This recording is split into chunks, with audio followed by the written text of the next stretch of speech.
Operation of your mental picture. The operation of a large telephone system may be used as a simile. The main or head central subdivides itself into many branch centrals, every branch being in direct connection with its source, and each individual branch recognizing the source of its existence, reports all things to its central head. Therefore, when assistance of any nature is required, new supplies, difficult repairs to be done, or what not, the branch in need goes at once to its central head. It would not think of referring its difficulties, or its successes, to the main central of a telegraph system, although they belong to the same organization. These different branch centrals know that the only remedy for any difficulty must come from the central out of which they were projected. If we, as individual branches of the universal mind, would refer our difficulties in the same confident manner to the source from which we were projected, and use the remedies that it has provided, we would realize what Jesus meant when he said, "Ask, and ye shall receive." Our every requirement would be met. Surely the Father must supply the child. The trunk of the tree cannot fail to provide for its branches. Everything animate or inanimate is called into existence or outstandingness by a power which itself does not stand out. The power that creates the mental picture, the originating spirit substance of your pictured desire, does not stand out. It projects the substance of itself, that is, a solidified counterpart of itself, while it remains invisible to the physical eye. Only those will ever appreciate the value of visualizing who are able to realize Paul's meaning when he said, "The worlds were formed by the word of God. Things which are seen are not made of things which do appear." There is nothing unusual or mysterious in the idea of your pictured desire coming into material evidence. It is the working of a universal natural law.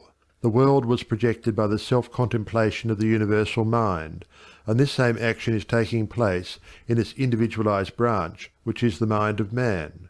Everything in the whole world has its beginning in mind, and comes into existence in exactly the same manner from the hat on your head to the boots on your feet.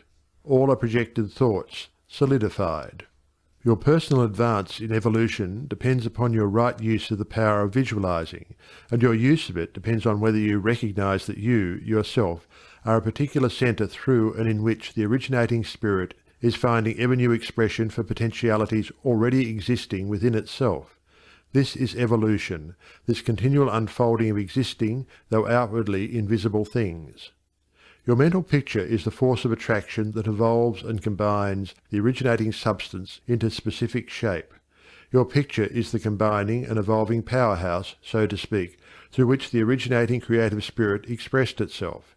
Its creative action is limitless, without beginning and without end, and always progressive and orderly. It proceeds stage by stage, each stage being necessary preparation for the one to follow. Now let us see if we can get an idea of the different stages by which the things in the world have come to be. Troward says, if we can get at the working principle which is producing these results, we can very quickly and easily give it personal application. First, we find that the thought of originating life, or spirit, about itself, is its simple awareness of its own being, and this produced a primary ether, a universal substance out of which everything in the world must grow. Troward also tells us that though this awareness of being is a necessary foundation for any further possibilities, it is not much to talk about. It is the same with individualized spirit, which is yourself. Before you would entertain the idea of making a mental picture of your desire as being at all practical, you must have some idea of your being, of your I am, and just as soon as you are conscious of your I amness, you begin to wish to enjoy the freedom which this consciousness suggests. You want to do more and be more, and as you fulfill this desire within yourself, localized spirit begins conscious activities in you. The thing you are most concerned with is the specific action of the creative spirit of life, universal mind specialized. The localized God germ in you is your personality, your individuality, and since the joy of absolute freedom is the inherent nature of this God germ, it is natural that it should endeavour to enjoy itself through its specific centre. And as you grow in the comprehension that your being, your individuality, is God particularizing himself, you naturally develop divine tendencies.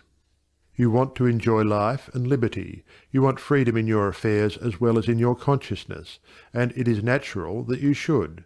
Always with this progressive wish there is a faint thought picture. As your wish and your recognition grow into an intense desire, this desire becomes a clear mental picture. For example, a young lady studying music wishes she had a piano in order to practice at home. She wants the piano so much that she can mentally see it in one of the rooms. She holds the picture of the piano and indulges in a mental reflection of the pleasure and advantage it will be to have the piano in the corner of the living room. One day she finds it there just as she had pictured it.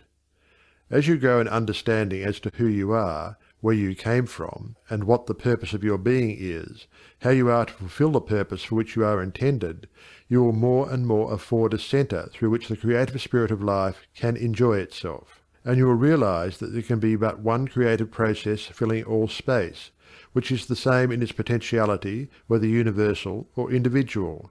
Furthermore, all that there is, whether on the plane of the visible or invisible, had its origin in the localized action of thought or a mental picture, and this includes yourself, because you are universal spirit localized, and the same creative action is taking place through you.